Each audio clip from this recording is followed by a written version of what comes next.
To the people of the United States, friends and fellow citizens, the period for a new election of a citizen to administer the executive government of the United States being not far distant, and the time actually arrived when your thoughts must be employed in designating the person who is to be clothed with that important trust,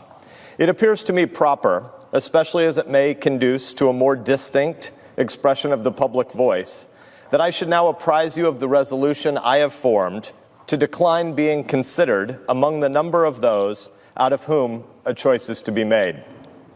I beg you, at the same time, to do me the justice to be assured that this resolution has not been taken without a strict regard to all the considerations appertaining to the relation which binds a dutiful citizen to his country, and that in withdrawing the tender service which silence in my situation might imply,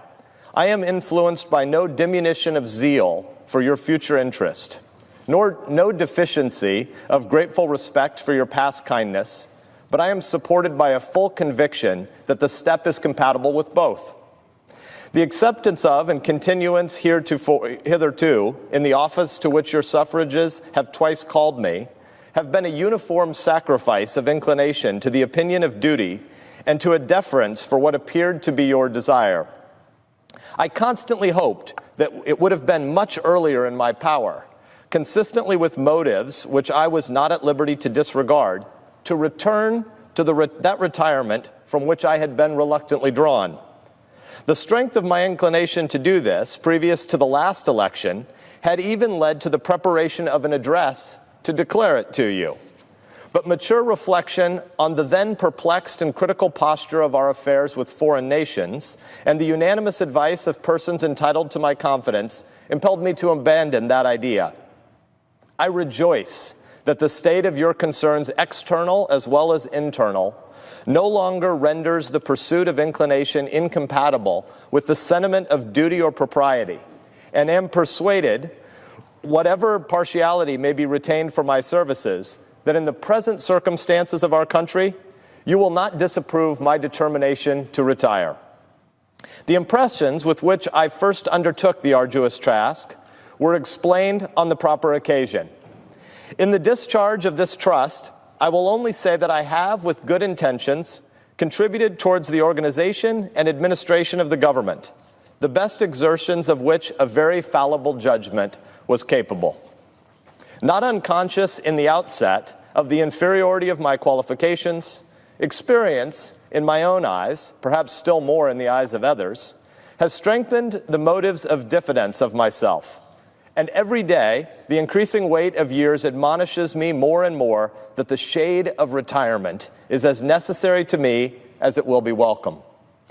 Satisfied that if any circumstances have given peculiar value to my services, they were temporary,